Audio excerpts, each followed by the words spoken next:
내란에 가담한 혐의로 기소된 한덕수 전 국무총리가 1심에서 징역 23년을 선고받았습니다. 내란 특검의 구형량 징역 15년보다 8년이나 높은 형량. 재판부는 한 전 총리를 법정 구속했습니다. 비상계엄 몰랐다 대통령 막으려고 했다 입장 그대로세요? 오늘 실형 선고되면 법정 구속되실 수도 있는데 마지막 말씀 좀 남겨주시죠. 1심 재판부는 먼저 12.3 비상계엄을 내란으로 규정했습니다. 위헌, 위법한 포고령에 의해 국헌 문란을 목적으로 한 폭동이었다는 겁니다.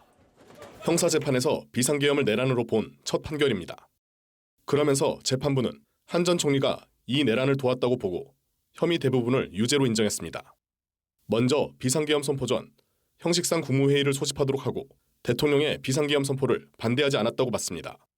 또 계엄 선포 후 국무위원들에게 관련 문서에 서명을 받으려 한 행위, 이상민 전 행안부 장관과 언론사 단전, 단수 관련 조치를 논의한 행위도 내란 중요 임무 종사에 해당한다고 판단했습니다.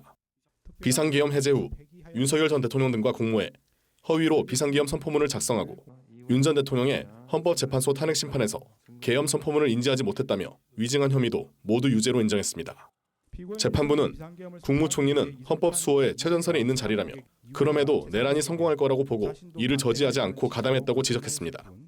또 피고인은 사건 이후에도 책임을 회피하며 진정한 반성을 하지 않았다는 양형 이유를 설명했습니다. 12.3 비상계엄을 내란으로 판단한 재판부의 첫 판단이 나오면서 다음 달 19일 진행될 윤 전 대통령의 내란 우두머리 혐의 재판과 다른 국무위원들의 재판에도 영향을 미칠 전망입니다. KBS 뉴스 김영훈입니다. 저항권을 평상시 아무렇지도 않게 주장하는 사람들, 헌법과 법률에 정한 바 없어 위헌 위법한 주장에 불과한 계몽적 계엄, 잠정적 계엄, 경고성 계엄을 당연하듯 주장하는 사람들, 지난 2025년 1월 19일 발생한 서울 서부지방법원 폭동사건과 같이 자신의 정치적인 입장을 위해서는 헌법과 법률을 쉽사리 위반할 수 있고 그 과정에서 다른 사람이 피해를 줄 수 있는 상황이 당연하다고 생각하는 사람들, 민주주의의 근본이 되는 선거제도를 정당한 근거 없이 부정하는 사람들이 있습니다. 12.3 내란은 이와 같이 잘못된 주장이나 생각을 양산하거나 그 상태를 더욱 심각하게 만들었습니다.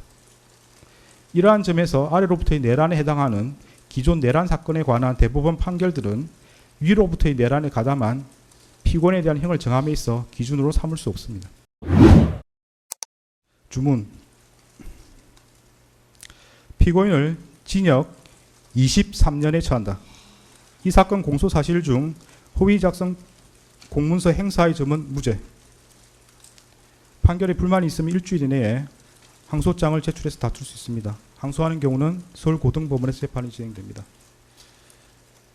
무죄 부분이 있습니다. 관련해서 안대문을 제공하고 주문의 무죄로 표시된 부분에 대해서는 관보나 신문 등에 이를 기재할 수 있습니다. 그런 절차를 원합니까? 피고인한테 묻습니다. 무죄 부분을 신문이나 관보 등에 게시하기를 원합니까? 특별히 그런 계획 없습니다. 12.3 내란은 이와 같이 잘못된 주장이나 생각을 양산하거나 그 상태를 더욱 심각하게 만들었습니다. 이러한 점에서 아래로부터의 내란에 해당하는 기존 내란 사건에 관한 대법원 판결들은 위로부터의 내란에 가담한 피고인에 대한 형을 정함에 있어 기준으로 삼을 수 없습니다. 그리고 기존 내란 사건이 발생하였던 시기와 12.3 내란이 발생한 시기에 대한민국의 국제적인 위상은 비교할 수 없을 정도로 차이가 납니다. 현재 대한민국은 세계적으로 선진국으로 인정받고 있고 이에 따라 국제무역과 국제정치 등에 있어서 그 위상도 기존과 비교할 수 없습니다. 이러한 대한민국에서 친위 쿠데타가 발생했다는 사실로 인하여 생긴 경제적, 정치적 충격은 기존 내란 행위와는 비교할 수 없을 정도에 이른다고 보입니다. 이러한 점에서도 기존 내란 사건에 관한 대법원 판결들은 피고인에 대한 형을 정함에 있어 기준이 될 수 없습니다.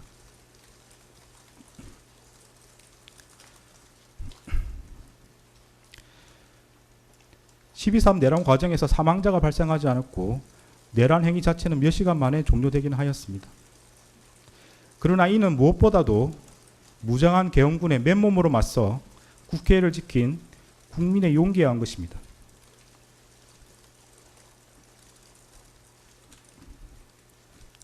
이에 더하여 이러한 국민의 저항을 바탕으로 신속히 국회에 진입하여 비상계엄 해제 요구안을 의결한 일부 정치인들의 노력, 대한민국 역사에 있었던 내란의 암울한 기억을 상기하면서 위법한 지시와 명령에 저항하거나 혹은 어쩔 수 없이 이를 따르더라도 소극적으로 참여한 일부 군인과 경찰 공무원의 행동에 의한 것입니다.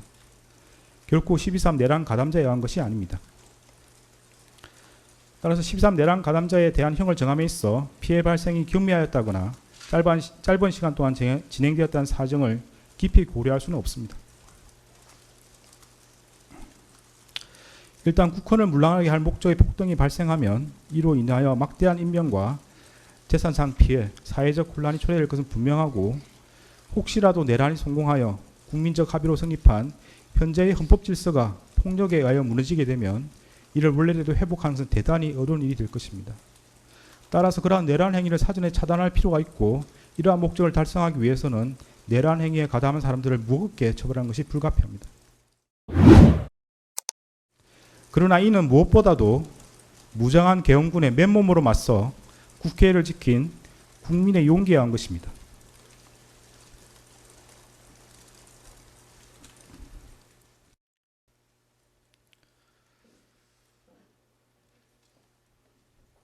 현재 대한민국은 세계적으로 선진국으로 인정받고 있고 이에 따라 국제무역과 국제정치 등에 있어서 그 위상도 기존과 비교할 수 없습니다.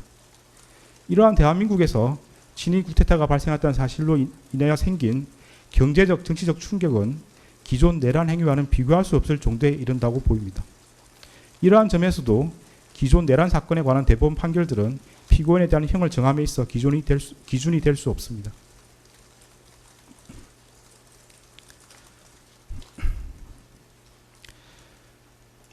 12.3 내란 과정에서 사망자가 발생하지 않았고 내란 행위 자체는 몇 시간 만에 종료되긴 하였습니다. 그러나 이는 무엇보다도 무장한 계엄군의 맨몸으로 맞서 국회를 지킨 국민의 용기에 의한 것입니다.